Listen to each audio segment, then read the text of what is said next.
unfortunately, poor people do. And so those are the people who were hit the hardest, but Canadian families were too. So you think 10 cents a loaf or 10 cents a package, but if you do the math, it adds up pretty quickly for a decade, right?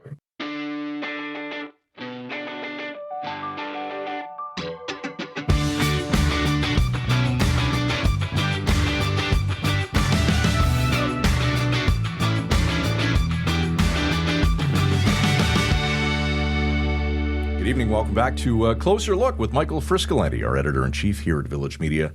I'm Scott Sexsmith. Want to do a bit of a shout-out and thanks to everyone who has signed up to subscribe to get the Closer Look email in their inbox 5 nights, well, 6 actually. Yeah, 6 nights a week, every weeknight, and then on the Saturday is what the Closer Look Rewind. Yeah, it's taken off. It's been great actually. We've had a lot of interaction, lots of people subscribing, lots of people watching us, which is fantastic. I feel like we're doing some really interesting interviews and some good journalism. Today is no exception. It is no exception. Let's cut to the chase and talk about bread. Yes, bread. Everyone's talking about the price fixing scheme that was uncovered. Yes. This is a story that's kind of a decade in the making. It's been going along for years. But this is where bread manufacturers and the big retailers conspired to fix the price of bread products around the country. And this is the allegation. Competition Bureau launched an investigation almost 10 years ago, and Weston and Loblaw have settled as part of a class action lawsuit. Admitted that they were part of this price fixing scheme. The other companies are still going through the court process. There hasn't been anything proven on that front. But there's a $500 million settlement, $500 million available for a lot of dough. Yeah, a lot of dough. You could slice that up anyway. We could go on. We could. And we will. And we will. And there's a website now. It's a breadsettlement.ca, right, where people can go up until December to sign up. All you have to do is say that you bought bread in the last 20 years. Check a box. And you're eligible for this compensation. Yep.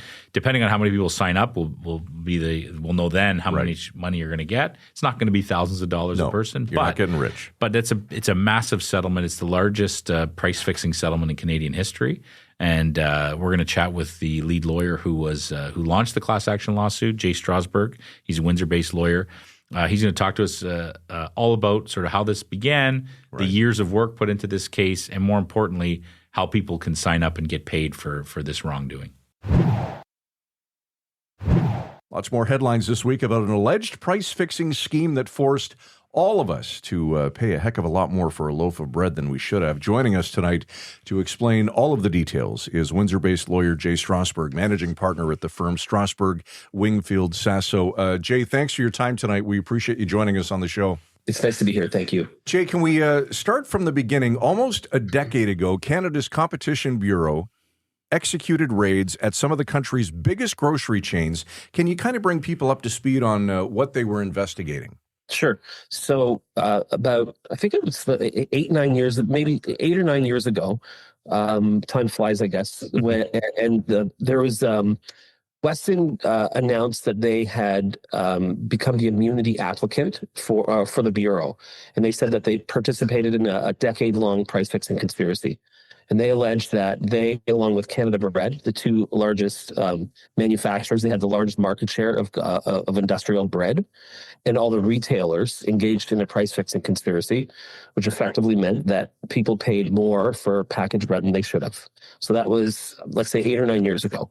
And then that's what kicked it off. And were charges ever laid against any of those companies? Yes. Well, Loblaw's received immunity under the government's immunity applicant whistleblower program. And then Canada Bread recently pleaded guilty to 2 counts of price fixing. And they were fined the largest criminal fine ever in Canadian history at $50 million. Wow. And it's still ongoing. Yeah. I guess, the government moves at glacial speed sometimes. I've had an insight into that. That's what I've heard. So I gather it takes years. I mean, P. Diddy gets tried pretty quickly, but I don't know why. This stuff takes a long time, apparently. So although maybe I shouldn't throw stones, but we've been at our litigation for 8 years. Mm-hmm. So So about a third of my legal career.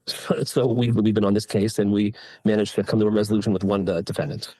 Okay, so your firm, and you alluded to it later, launching a class action lawsuit against a long list of companies, including, let's see if we get them all here, Loblaw, George Weston, Weston Foods, Metro, Walmart Canada, and Giant Tiger. What was the crux of your claim? And Sobeys. And Canada Bread. Mm-hmm. And most recently, we were in the Court of Appeal 2 days ago trying to get Maple Leaf Foods involved as well. Okay. So you missed a few, but it's a long list. It's a long list. But so your question was what went on? Was that what's the crux of the claim? Yeah, what was the crux of the claim? Mm-hmm. Yeah. So basically, what the allegation is, and I don't want to get too technical, but it's a horizontal and vertical price fixing conspiracy. So in the horizon, you have the industrial bakers, Weston and Canada Bread, and then they colluded with all the retailers, the vertical. So you've got the manufacturers and the retailers, which is very unique. Usually you just have one or the other. Mm-hmm. So, and we allege that they were all in cahoots to coordinate, I think it's 14 price increases of packaged bread across the board. So we're talking all kinds of different things like hot dog buns, hamburger buns, non-bread, bagels, Correct. All these kind of things. Correct, exactly. And when they fixed the price, how much more were people paying for, say, a loaf of bread because of this scheme? 10 cents, maybe. Mm-hmm. 10 cents. So it's the kind of thing where you wouldn't notice. Mm-hmm. But I mean, maybe some people who would notice. I mean, unfortunately, people who are below the poverty line notice the most. Mm-hmm. Sure. And unfortunately, people who are below the poverty line were disproportionately impacted by this because it's a staple and it's cheap, and mm-hmm. Everybody buys bread. I mean, I eat a lot of bagels, but unfortunately, poor people do, and so those are the people who were hit the hardest. The Canadian families were too. So you think 10 cents a loaf or 10 cents a package, but if you do the math, absolutely, it adds up pretty quickly over a decade, right? Yeah, I was just going to say the same thing. It's 10 cents doesn't sound like a lot, but if you think of just the amount of people in one day that buy a loaf of bread at one store, yeah. how quickly that adds up. Right. And Jay, right. Can you help us understand how does it, like, maybe those details haven't come out in the courts yet, but how does that happen? Like, how do you get that many people to agree to do something so illegal? Well, that's the interesting part. So I'm just trying to think about some of this that was public. So I can't talk about stuff that wasn't. Yes. A lot of the stuff was filed. But let me just give you an example. Go ahead and tell us stuff that's not public. That's fine too. Yeah, we won't tell it. Yeah, sure. No one's going to listen. So you don't mind if the RCMP is just going to knock that my door? They're going to take my new camera. So what happens is there was meetings, secret meetings, either in hotel rooms or lobby bars, from people who have decision-making authority. Okay, and they'll say, hey, listen, in 3 months, we're going to do a price increase. We think it should be 10 cents. What do you think? And then what will happen is, so those are the people kind of at the head of the table. I mean, it's very cloak and dagger, but this stuff actually happens, right? And then so what will happen is they then go out to the representatives of each, what do you call them, a cartel member? Okay, so grocery store number 1, grocery store number 2, and they'll have email discussions. And actually, there's some emails, if you could believe it. Wow. And they refer to this as pricing discipline, for example. And so they put a corporate gloss on it. I mean, I was in the Court of Appeal 2 days ago, and I read them this email, and I said, and it was two, very influential people in 2 very influential companies. Okay, and there the one is describing his meeting with one of the senior guys of the other company, and he said, we agreed that there has to be more pricing discipline in the market. And I just said to the court, I said, this is a crime. Like, just because it's in an email and it comes from an assistant and it might be included in a PowerPoint, like, this is illegal conduct. You're looking at price fixing.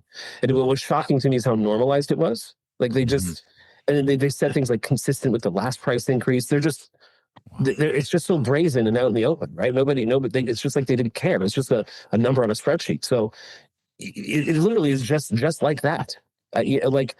Just like people arranging a Zoom interview. You just email about it, you go back and forth, and I don't know what to say. I've never seen anything like it, but it truly exists. So, Jay, now, hang on, let me just have one more. No, go ahead. We have settled with the Weston Group, and we settled for $500 million. Mm-hmm. So, as part of that, we are getting the goods. And we haven't received them yet, but we're going to be getting them very soon. So we have their lawyer who's going to be assigned to us for like 200 hours to give us the breakdown. We're going to get all kinds of documents. We're going to access to people, emails, data. So we're really going to get into it. This is just, you're scratching at the surface, like what we have, right? But the good stuff, and remember, conspiracies take place in the shadows.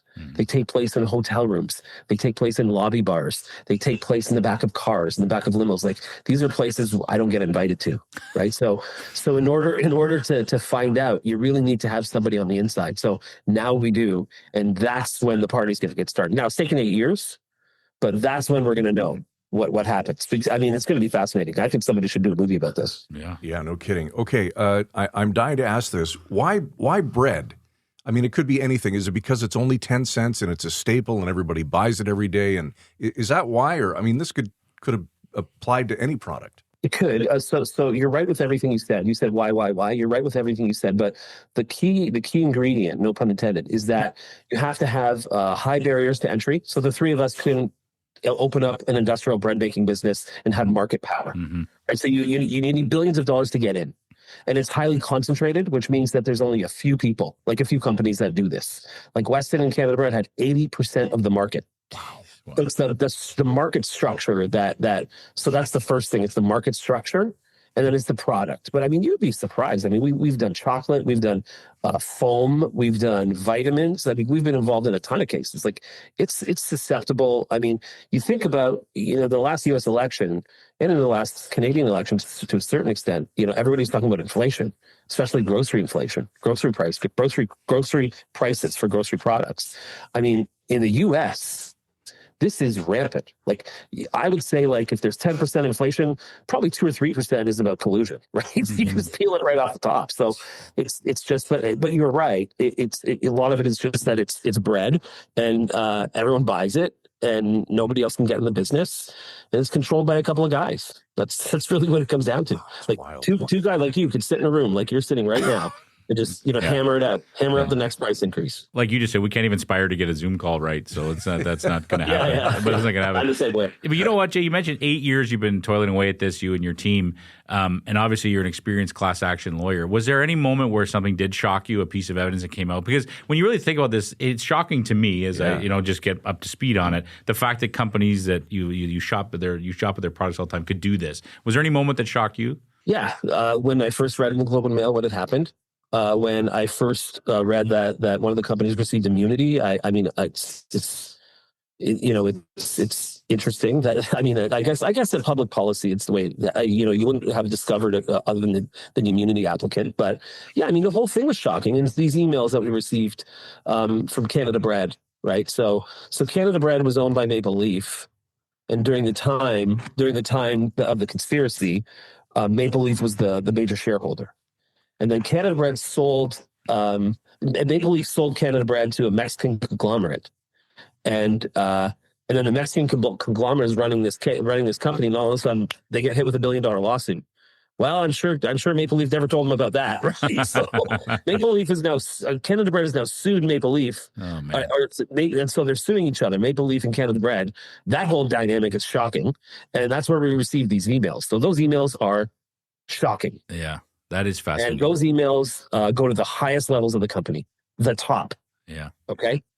So this isn't. That was another thing that was shocking. This isn't a couple of lowly, a bunch of fresh VPs who just are out of undergrad. Like, these are the top people in the company. And these are companies that the wealthiest people in the country. Mm-hmm. These are companies that build their brands, or at least a large portion of it, on trust. That's right. So that was shocking. That the indifference. If you read the emails, actually, I think they're in the public domain. Some of them were in the Globe and Mail, so you can get the emails. Like, you just have to do a Google search, and I mean, some of these emails that were written by Michael McCain himself. That's disappointing to hear. I mean, that you're talking about the CEO of the company. Yeah, and there's somebody who also, remember during that, I forget what the outbreak was, that people were killed at his company, was very much seen as He did that case too. Right? Yeah, you did that case as well. What is it? Listeriosis? He did a good job at rehabilitating himself. It was the meat thing, right? Yes, listeriosis. Right? Listeria. Yeah, that's right. Yes, Listeria. So, yeah, we did that case too. But, he turned his company around. And then I mean, these emails, you can go look for them. Now, they're subject to interpretation, but I'll tell you something. I read them a certain way. And I mean, these are all allegations. They haven't been proven. I appreciate that. But these emails don't look so good. And, you know, I read them to the court. I read them to the judges 2 days ago. And there was silence in the room. And I said to the judges, this guy doesn't get a pass because he's a billionaire, and this company doesn't get a pass because it's one of the wealthiest companies in the country. I said, nobody in the country would understand why these guys would not be part of this, because we had some of the information, but we didn't have enough. So our case against Maple Leaf was struck. And then after the plea deal with Canada Bread, and then Canada Bread turned around and said it was Maple Leaf, and they told us to do it. And here are the emails. We went back to the judge and said, look, there's an error there. And the judge said no. And so I think he was just wrong. I mean, I have the tremendous amount of respect for Justice Morgan, but I think he was wrong. So we went to the Court of Appeal, and I stood up and said, look, this is what we knew before. We knew a couple of things. Did we suspect? Yes. Could we prove it? Not really. You have to have particulars to set out in your statement of claim. You can't just say these guys colluded. You have to give the actual particulars. We didn't have them. But we don't get access to the documents until after we're certified. So Maple Leaf didn't give us any of these documents. And I said, look, judges, you're going to set a precedent as to how conspirators defeat these claims. They can just sit on these documents, and then when you finally discover them, they're going to say, oh, too late. So it doesn't make any sense to me. So look out for that decision in the next few months. And if we manage to pull that off, which would be kind of like a legal coup, all bets are off. I mean, it's going to be. I'm 49. I can go another 8 years, I guess. Sure, yeah, a lot longer than that. That's great. It's fascinating. I think obviously the headline everyone's talking about this week is the $500 million settlement and how they can get access to this compensation. So just if you help explain to people, there was a settlement with particular defendants. What happened there, Jay? Yeah, so we settled with the Weston Group, and by the way, kudos to them. They fessed up. They settled with the government, and now they paid. I mean, so $500 million is the largest price fixing settlement ever in Canada. Okay, and it's one of the largest class action settlements other than the government funded Indigenous cases, because those are really policy decisions that the government makes at the cabinet level. But this is private. I mean, it's publicly, but it's private money, right? So it's harder to get a company to write a check for $500 million than it is for a government. So this is a massive deal for us and a massive deal for everybody in the country. So what you have is, we worked with a team across the country, including guys in Quebec. They're very capable lawyers, and we hammered out a settlement, and it included the card settlement that we did at the beginning of it, because they tried to get a release, and so we went to court, and we fought with them, and they initiated that because of it. Like, they put our names on it. I actually think they put my partner's cell phone name on it, and he was getting like thousands of calls on it. That's great. Yeah, it's when Donald Trump gave Lindsey Graham's cell phone number out. So we got you add the card settlement plus the cash, and it's 500. And what happens is you just have to go to, I think it's canadabreadsettlement.ca. So canadabreadsettlement.ca. It's a one-page thing online, and you just have to check a box, and you have to say, I bought bread, and you'll get a check. And the amount of the check varies. I don't know what the amount of the check is going to be, because we don't know what the denominator is, right? We don't know how many people are going to come forward and claim. So, I mean, we hope. I mean, we're almost at 1 million claimants. Wow. Which is crazy. This is the largest administrative distribution ever in Canadian history also, right? So we're just going to have to wait. They're going to have to process the claims. There's a lot of fraud. So we had over 1 million fraudulent claims already. Oh. For 1.4, that's what I was told yesterday. Jay, I just want to clarify, just from an eligibility point of view, they just merely go to that website, check the box, and good to go. That's it. I think it has to be 18. And all you have to do is anyone who bought bread could be compensated. And we don't know the amount they could get, because we have to see first how many people are going to apply. Correct. Okay. But I mean, I hope we get 10 million, but I mean, we've only been at it a week, and it's 1 million already. Well, the more the better, right? Absolutely. And you know what? So we're and this is just one. I mean, you never know what's going to happen with a lawsuit, but yes. We're going after everybody else. Yeah, that's what I say. Like you said at the beginning, it's definitely not over. You mentioned fraudulent claims. What do you mean? People are putting in claims for this? They're not eligible?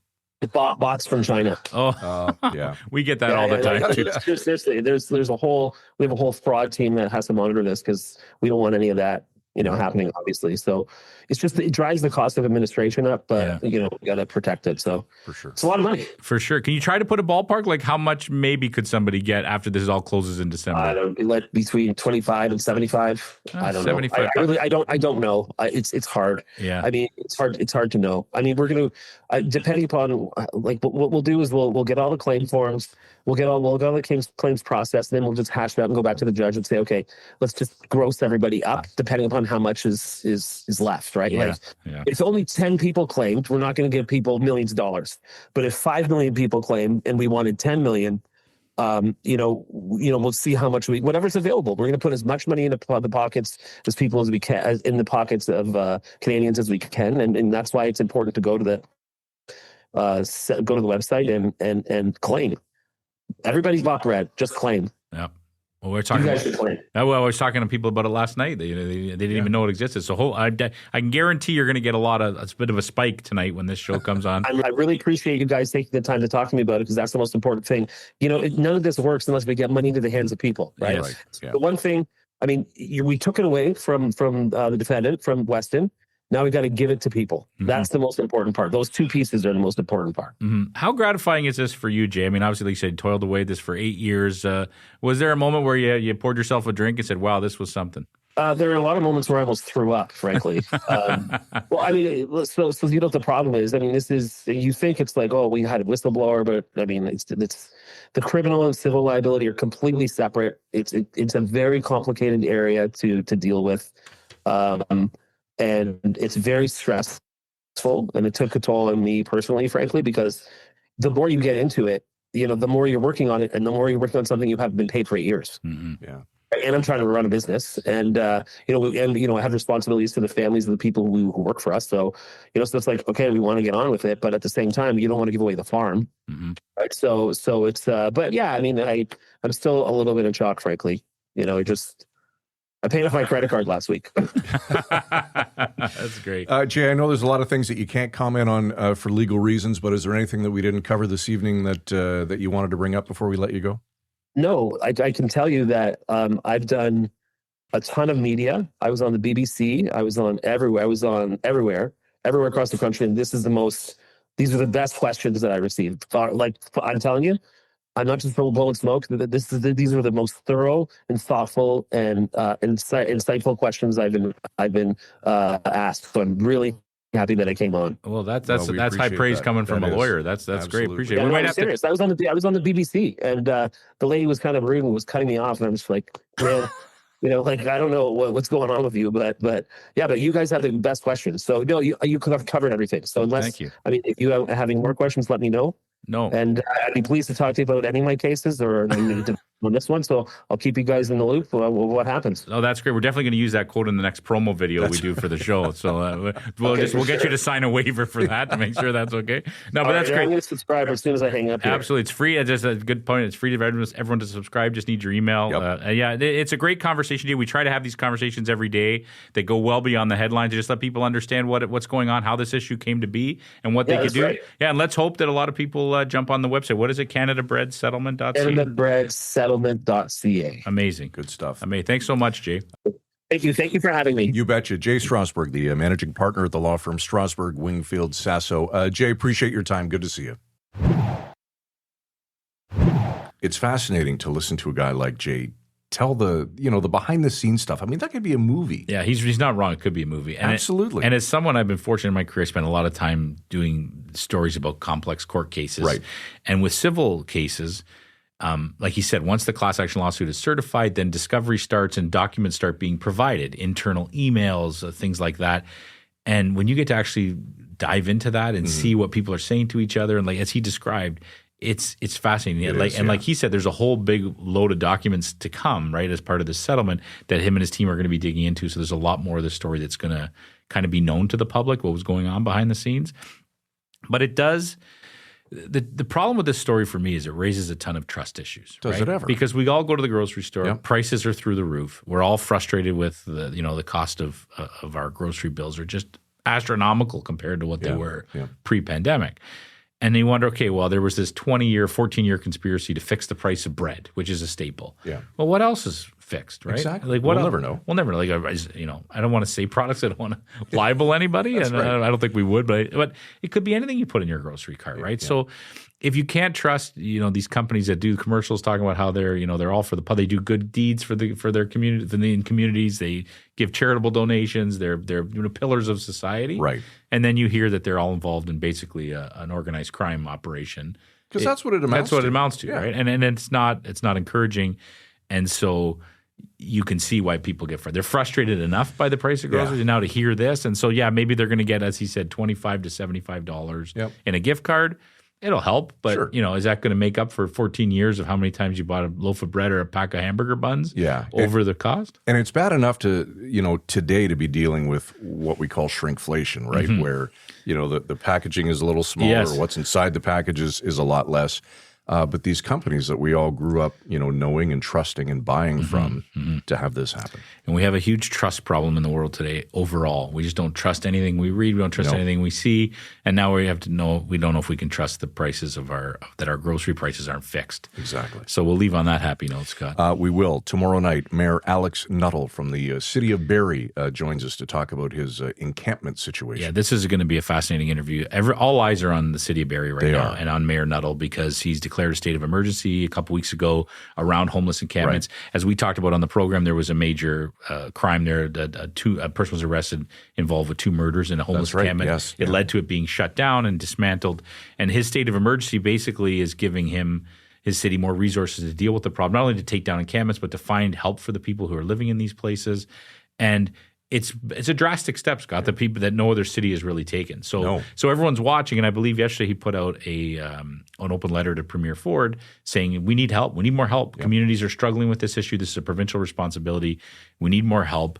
And I know people are chattering about it in other communities, watching what's happening in Barrie. So it'd be great to speak to Mayor Nuttall about sort of what was the last straw for him, why they're doing this, and what he hopes it accomplishes. And if it works, how many other cities are going to follow suit? It's going to be a great discussion. Mayor Alex Nuttall from the city of Barrie tomorrow night right here on Closer Look. Okay, be sure to follow us anywhere on social media, closerlookpodcast.ca, and make sure you sign up for the email that we were talking about. Each and every night we'll send you brand new episodes of the show right to your inbox. For Michael Friscolanti, our editor-in-chief here at Village Media, I'm Scott Sexsmith. Enjoy your evening. We'll see you tomorrow night at 7 right here on Closer Look. Frisco and Scott's Wardrobe provided in part by Moores, Sault Ste. Marie.